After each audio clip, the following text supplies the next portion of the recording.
Liberando su potencial. Hablando de potencial humano, ¿alguna vez se han preguntado a qué se debe la gran disparidad de resultados y desempeño entre una persona y otra?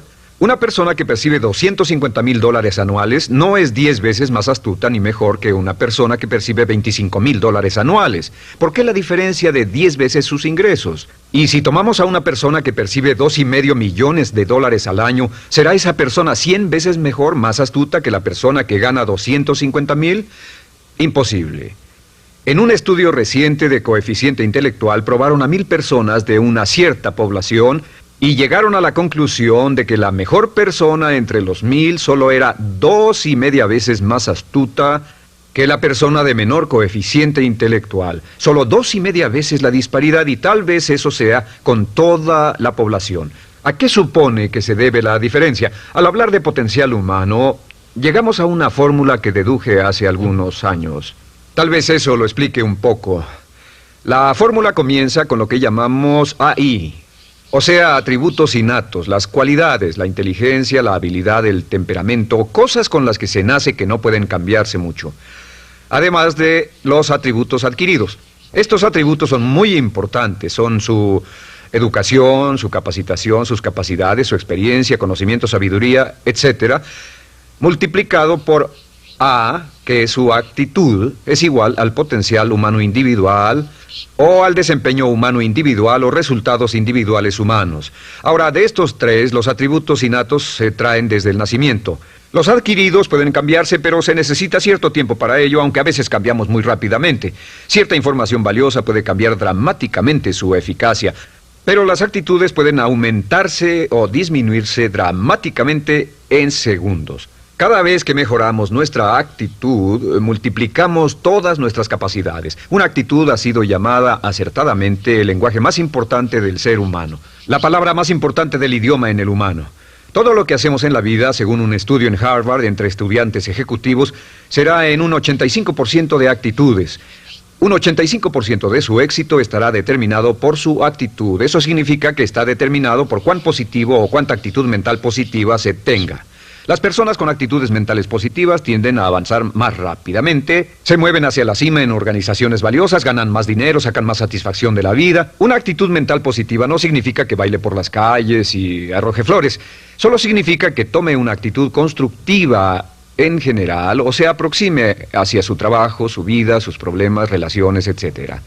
Según el informe Cox de las empresas americanas, según la revista Success, un 85% o más de todo lo que se logra se debe a la actitud. Y la pregunta es, ¿de dónde vienen las actitudes? Las actitudes vienen de las expectativas. Muy simple, ya hablamos de eso. Y una forma muy poderosa de mejorar su actitud instantáneamente es decir, aunque no lo crea, pienso que algo maravilloso va a ocurrirme hoy. Como dijimos antes, nuestras expectativas sobre los desenlaces determinan nuestra actitud. Si espera que las cosas salgan bien, tendrá una actitud positiva. Si espera que salgan mal, tendrá una actitud negativa. Y lo maravilloso es que podemos fabricar nuestras expectativas. Podemos esperar lo que deseamos. Podemos esperar cosas buenas, cosas malas, y no nos decepcionaremos. ¿De dónde surgen nuestras expectativas? Nuestras expectativas surgen de nuestras creencias y de nuestros valores. Son el centro de los factores motivacionales de nuestra personalidad, nuestras creencias. Y esto nos conduce a un entendimiento del potencial humano. Significa básicamente que nuestra actitud es una expresión externa de lo que está ocurriendo internamente. Y esto es consistente con las leyes mentales. Con respecto a las creencias, cada uno de nosotros tiene muchas creencias en el fondo que los psicólogos llaman los conceptos propios. El concepto propio, o su descubrimiento, es considerado por muchos como el logro único y más importante para comprender el desempeño humano en el siglo XX. Yo estoy de acuerdo. El concepto propio es como, si queremos usar una analogía militar, el centro de mando. O si queremos usar una analogía técnica, es el programa central de su computadora básica. Es un grupo de creencias, valores, actitudes, sentimientos, ideas, etcétera, almacenadas en el fondo de nosotros y son el resultado de casi todas las experiencias que hemos tenido en la vida. Y algunos investigadores dicen que el concepto propio comienza a formarse aún antes del nacimiento, pero el concepto propio, una vez colocado, precede, predice y determina sus niveles de eficacia y desempeño en todas las áreas de nuestra vida. El concepto propio se convierte en el centro de mando o el programa maestro. El concepto propio de este grupo de creencias determina lo que dirá, lo que hará, cómo actuará, cómo se siente y reacciona, etc. ¿Qué significa esto? Significa que todas las mejoras en su vida externa, todos los cambios en su realidad comienzan con un cambio en su concepto propio. Les voy a explicar lo que significa. Esta es una gráfica muy simple. Hablamos de potencial humano y decimos que la persona promedio usa un 10% o menos de su potencial. Según investigaciones, tal vez es mucho menos. El Instituto Stanford Brain en Santa Clara, California, estima que tal vez se aproxime a un 2%. Seremos generosos y diremos que la persona promedio usa un 10%. Significa que en los mejores casos, la mayoría, como usted o yo, no usamos un 90% de nuestro potencial. Uno de los mejores filósofos, Oliver Wendell Holmes, dice que la tragedia de la persona promedio es que llegan a la tumba con su música aún por dentro. Aún están funcionando con mucho menos de su potencial total. Y esto es el potencial humano. Sabemos que existe una relación directa entre el potencial humano y el concepto propio. Pero como nuestros conceptos propios o nuestras estimaciones de nosotros mismos generalmente son mucho menores de lo que debieran ser, nuestro nivel de desempeño y eficacia también es menor. Sabemos que nuestro concepto propio es altamente subjetivo. ¿Qué significa esto? Significa que el concepto propio, lo que pensamos que es cierto sobre nosotros mismos, no está basado en la realidad, está basado en información que hemos tomado y aceptado como cierto, hasta el grado en que creemos lo que sea de nosotros mismos y se vuelve cierto para nosotros porque actuamos de una forma consistente con ello. Algunas personas que leen sus horóscopos y creen en horóscopos predicen su futuro. Hay algunas personas que toman la crítica y las opiniones de otros a quienes ni siquiera respetan y hacen suyas esas ideas, dando un resultado muy negativo. Lo que piense, lo que acepte como cierto, se vuelve cierto para usted. También sabemos que como adultos tenemos una variedad de conceptos propios. Tenemos un concepto propio de cómo vestirnos, cuánto pesamos, lo que comemos, lo bien que podemos hablar en público, qué tipo de padres somos, qué tipo de hijos somos con nuestros padres, qué tipo de esposo o esposa somos, qué tipo de amante, de conductor. Lo interesante de manejar es que todos los hombres tienen un concepto muy positivo con respecto a esto. Las mujeres no entienden esto, pero los hombres nacen con un genio inherente para manejar. Todos los hombres son choferes excelentes. Si no lo creen, todo lo que tienen que hacer las mujeres que están viendo esto es pensar en la última vez que trataron de corregir la forma de conducir de un hombre y recordarán que no obtuvieron buenas respuestas. ¿Cómo respondemos ante alguien que desafía nuestro concepto propio, sugiriendo que no somos las personas que pensamos ser? Estamos a la defensiva, nos enfadamos, nos irritamos, es difícil que nos traten. Tenemos un concepto propio de lo creativos que somos, lo inteligentes, lo rápido que leemos, lo bueno que somos en los deportes, y si practicamos una gran variedad de ellos, tenemos un concepto propio para cada uno de ellos. Tenemos un concepto propio de lo bien que cocinamos, de lo bien que educamos a nuestros hijos, de lo bien que limpiamos nuestra casa, los autos que manejamos, etc. Y también de lo que valemos por lo que ganamos. Es muy interesante saber que nunca ganamos más del 10% de nuestro concepto propio en ingresos. Nuestro concepto propio determina nuestro nivel de ingresos. Este nivel de concepto propio se llama zona de confort. Y aunque querramos más dinero, veremos que la tendencia humana natural de todas las actitudes es luchar por lograr entrar a la zona de confort y luego quedarnos ahí.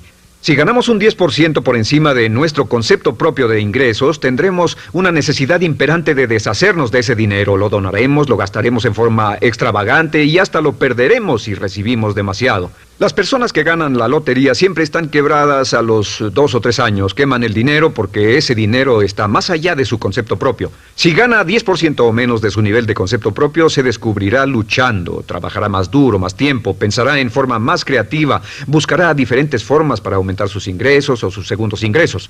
La única forma de mejorar cualquier parte de su vida, incluyendo sus ingresos, es aumentando el nivel del concepto propio de sus ingresos, comenzando a pensar en usted como si estuviera ganando más dinero. Si quiere bajar de peso, la única forma en que podrá lograrlo es pensando en que está delgado. Piense en usted mismo como una persona más delgada. Si quiere volverse una persona más popular, más amorosa, más feliz o más sana, comience a pensar una y otra vez en esas cosas hasta que se vuelvan parte de su nuevo concepto propio. Hablaremos de eso más adelante. Es una parte esencial de la programación de su mente hacia el éxito. Su concepto propio global está determinado por el promedio de sus conceptos propios en las áreas que considere importantes. Ahora, su concepto propio está formado de 3 partes críticas. La primera parte del concepto propio es el ideal propio. El ideal propio es la persona que más desearía ser, es su idea de lo que constituye un ganador, es su visión ideal de lo mejor que puede ser usted. Nada más, una de las cosas que sabemos de las personas con éxito es que las personas con éxito tienen ideales propios muy claros, ideales claros de quién quieren ser en el futuro.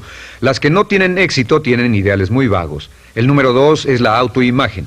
La autoimagen es como un retrato de cómo se ve a sí mismo y lo que piensa de sí mismo. La autoimagen es el espejo interno, es como se percibe a sí mismo ahora en su desempeño actual, en forma cotidiana. La tercera parte es su autoestima. Su autoestima es cómo se siente consigo mismo. Cómo se siente consigo mismo es la fuerza motriz, el motor, la fuerza poderosa dentro de su subconsciente. Es la fuerza de energía dentro de su concepto propio y determina casi todo lo que le pasa. La mejor definición de autoestima es cuánto se agrada a sí mismo. Cuánto se agrada a sí mismo como esposo, cuánto se agrada a sí mismo como empleado, cuánto se agrada a sí mismo como jefe, como inversionista, como orador profesional, como atleta, etcétera. Según se agrade a sí mismo, su nivel de autoestima, su sentimiento emocional global respecto a cualquier área de su vida, determina su desempeño y su eficacia en dicha área. Lo sorprendente es que se convierte en lo que piensa, su concepto propio es maleable, su autoestima puede formarse repitiendo una y otra vez, me agrada mi persona, me agrada mi persona, me agrada mi persona.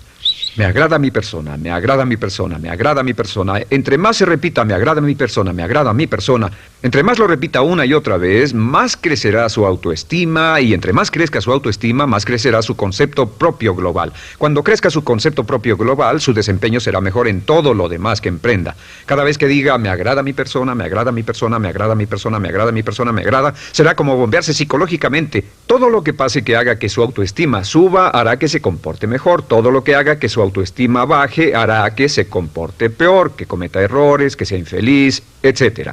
Un punto crítico de agradarse a sí mismo, sobre autoestima y agradarse a sí mismo, es que, número 1, nunca puede querer a nadie más de lo que se quiere a sí mismo.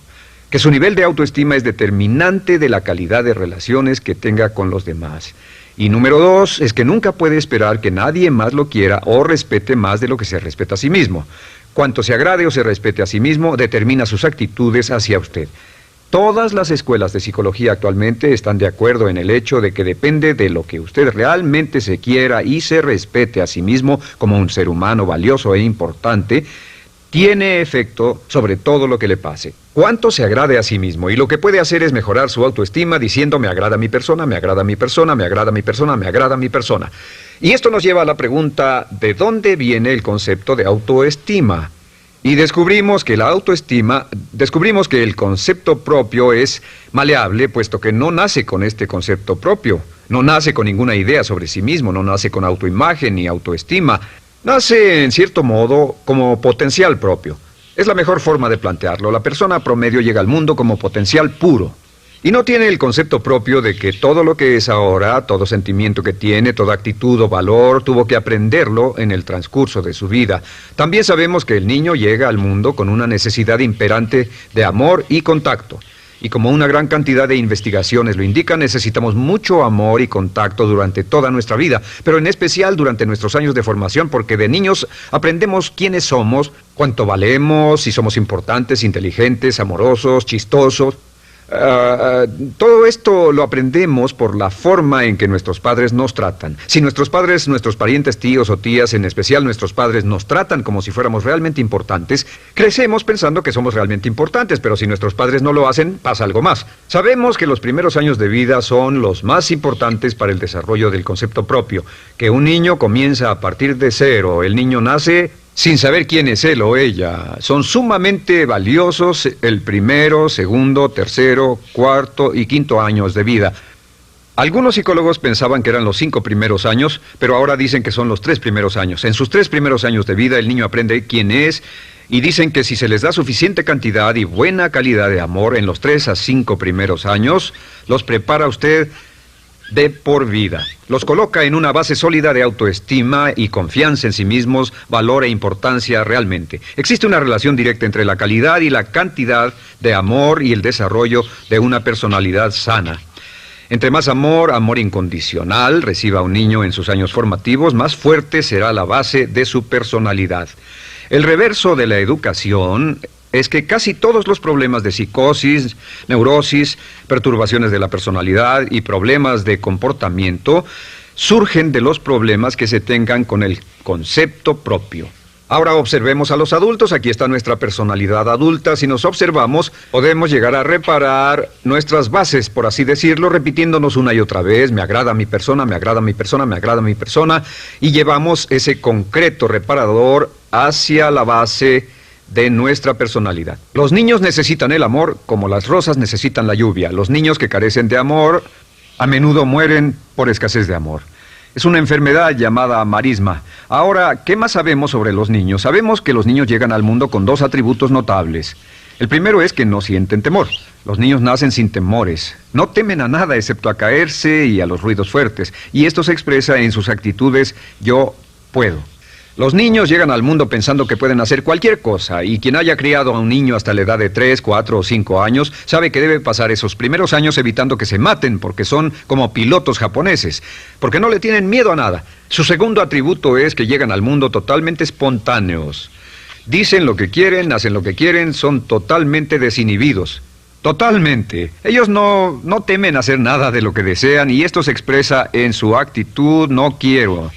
No tengo que hacerlo. Si ha tratado de controlar a un niño, lo habrá visto. Lo primero que dicen cuando comienza a darle órdenes, lo primero que aprenden es: no tengo que hacerlo. Claro, a veces cambiamos sus mentes de una u otra forma, pero estos son los dos atributos con los que los niños llegan al mundo. Llegan al mundo sin temores y desinhibidos. ¿Qué significa esto? Significa que nuestro derecho innato natural es no ser temerosos y ser desinhibidos. Y solo cuando podemos crear la misma situación en nuestra vida adulta, cuando no tememos y somos desinhibidos, nos sentimos a gusto con nosotros mismos. Las mejores organizaciones, las mejores compañías son las que crean un ambiente donde nos sentimos sin temores y sin reservas para ser nosotros mismos y para hacer lo mejor de nosotros. Al crecer descubrimos que los niños aprenden de dos maneras. La primera es por imitación. Imitan a uno o a ambos padres, en especial al padre dominante. Algunas veces el padre dominante cambiará cuando crezca el niño, y a veces los niños imitan al padre, a veces a la madre, pero aprenden por imitación. Muchas características y hábitos que tenemos como adultos los aprendimos de nuestros padres. ¿Alguna vez ha tenido la oportunidad, ha tenido la ocasión de gritarle o reñirle a uno de sus hijos? Verá que le dice las mismas cosas que le dijo su padre a usted cuando era niño. Así que imitamos. A veces imitamos su caminar, a veces su forma de hablar, a veces imitamos sus valores, sus creencias, etcétera, aunque esos valores y esas creencias no tengan ningún valor. ¿Por qué? Porque nuestros padres eran así cuando nosotros éramos niños. La segunda forma en que aprendemos es pasando de la incomodidad, lo que no se siente bien, hacia la comodidad. Freud llamó a esto el principio del placer. O sea que nos movemos hacia aquello que nos hace sentir cómodos, lo que nos da placer, lo que nos hace sentir bien con nosotros. Nos movemos de la incomodidad hacia la comodidad. Así es como aprendemos a no mojar el pañal, por ejemplo. Sabemos que no es agradable caminar con popó o pipí en nuestros pañales. Vemos lo que hacen nuestros padres, vemos lo que nuestros parientes hacen y decimos: estas personas no hacen lo que yo. Así aprendemos a caminar y lo demás. Así que de la incomodidad hacia la comodidad. Durante toda nuestra vida, por cierto, así es como aprendemos. Imitamos leyendo lo que otras personas hacen, estudiando libros y en el trabajo, imitamos cuando vamos a la escuela, y hacemos lo que nos da resultados positivos, lo que nos da refuerzos positivos, y hacemos cada vez menos las cosas que nos causan incomodidad o dolor. Ahora, muy temprano en la vida, como equivocación o como resultado de una equivocación que los padres cometen en la crianza, los niños comienzan a aprender hábitos y patrones negativos. Los patrones y hábitos negativos tienen sus raíces principalmente en la crítica destructiva. La crítica destructiva comienza muy temprano en la vida, a veces en los primeros meses. Y la crítica destructiva la usan los padres para dirigir y controlar a sus hijos. Desafortunadamente, tiene un efecto muy peligroso y dañino sobre nosotros, ya que la crítica destructiva tiende a minar la integridad de la personalidad del niño. Muchos de nosotros, incluyéndome a mí y a muchos de ustedes, nos hemos visto minados y heridos por la crítica destructiva más que todas las guerras en la historia. Ahora, como resultado de la crítica destructiva, comenzamos a desarrollar hábitos y patrones negativos. Los patrones de hábitos negativos son respuestas condicionadas hacia los estímulos. Los patrones de hábitos negativos se desarrollan en los inicios de la vida. Se desarrollan como resultado de una repetición del temor y el dolor una y otra vez. Se desarrollan como resultado de la crítica destructiva, el castigo físico, etc. En los inicios de la vida comenzamos a desarrollar dos manifestaciones que nos persiguen durante toda nuestra vida y más que ninguna otra cosa inhiben nuestro potencial. La primera es la llamada patrón de hábito negativo inhibido. El patrón de hábito negativo inhibido se aprende cuando al niño le dicen una y otra vez no. Aléjate de ahí, no toques eso, y se le castiga. Cuando el niño intenta algo nuevo, o se involucra con algo, o huele algo, o derrama algo, o rompe algo accidentalmente, el padre estalla y se enfada mucho. Como ven, el niño está impulsado por la curiosidad insaciable de explorar su mundo. Y lo que pasa es que cuando lo explora o se interesa y echa a perder algo, si el padre reacciona golpeando al niño, el niño comienza a pensar cada vez que intento algo nuevo, cada vez que intento algo diferente, cada vez que voy más allá de mis límites, cada vez que me salgo de mi zona de comodidad, cada vez que no juego sanamente, me golpean, me castigan, me lastiman, me envían a mi alcoba y me siento mal. Y muy pronto el niño desarrolla el sentimiento de no puedo, no puedo. No puedo. Cada vez que trato algo diferente, me castigan. No puedo, no puedo, no puedo. Es como la respuesta de Pavlov. Pavlov sonaba la campana y le daba de comer a un perro, y el perro salivaba, y Pavlov alimentaba al perro. Mientras sonaba la campana, el perro salivaba y siguió haciendo eso, y después Pavlov solo sonaba la campana y el perro salivaba. Lo que pasa en la vida adulta es que esto crea lo que llamamos temor al fracaso. El temor al fracaso es una respuesta condicionada a un proceso de crítica destructiva que ocurre en los primeros 5 o 6 años de la vida. El temor al fracaso automáticamente nos activa, nos sentimos ansiosos, tensos, intranquilos, sentimos presiones y estrés en nuestro plexo solar, sentimos ganas de retirarnos del evento, y el temor al fracaso es la razón principal por los fracasos en la vida adulta. Es la razón principal por la que evitamos cumplir plenamente nuestro potencial. De hecho, todos los patrones de hábitos negativos se experimentan en el cuerpo físico. Puedes saber cuál es un patrón de hábito negativo porque se siente en el cuerpo físico, precisamente. El patrón de hábito negativo inhibido, el temor al fracaso, el no puedo, ocurre primero que todo en el plexo solar. ¿Ha tenido la ocasión donde debe hablar frente a un grupo, debe ir a una revisión de su desempeño o debe hacer una llamada determinante? Primero su plexo solar se aprieta.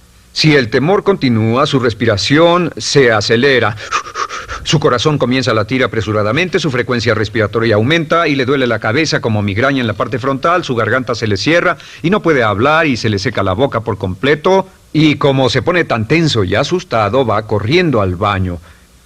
Estas son todas las manifestaciones. No hay peligro físico, pero sí peligro psicológico, una respuesta condicionada. Cuando sentimos estas cosas, la tendencia es retirarse de la situación que las ocasiona, y es la razón por la que no logramos mucho si retrocedemos.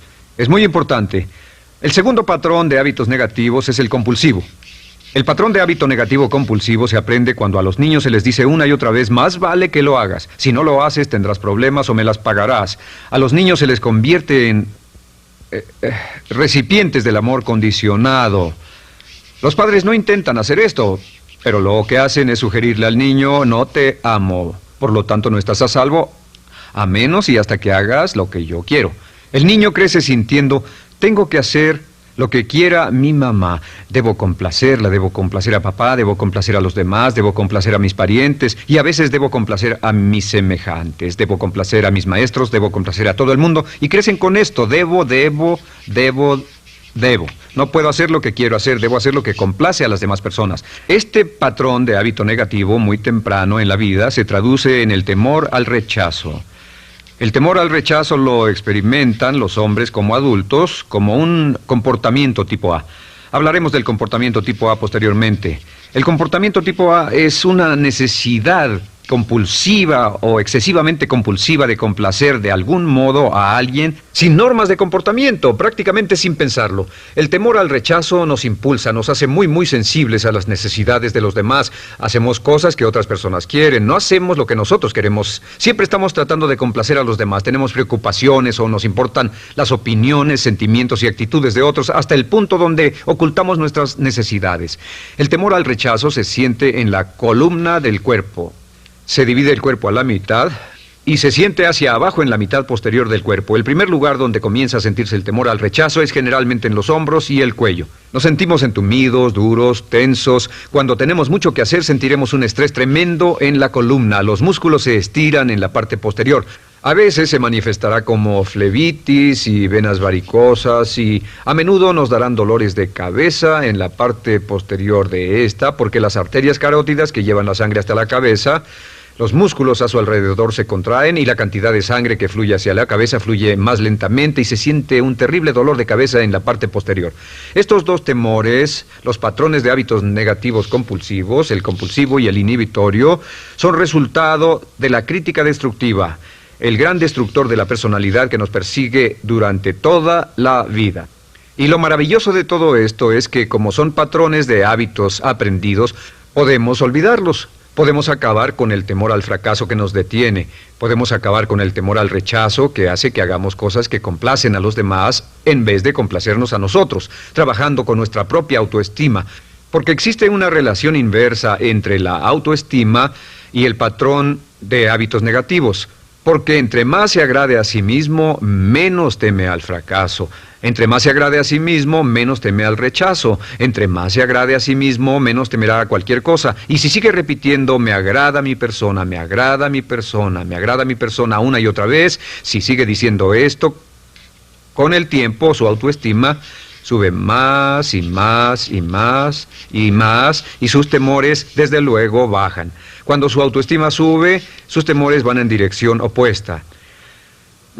Ahora, ¿cómo enfrentar la crítica destructiva si debe criticar a otras personas? Pues eso es muy simple. Muchos padres nos han preguntado eso. ¿Cómo se controla a los niños? Una de las claves para controlar a los niños es dirigirlos para que hagan algo constructivo en lugar de hacer algo destructivo.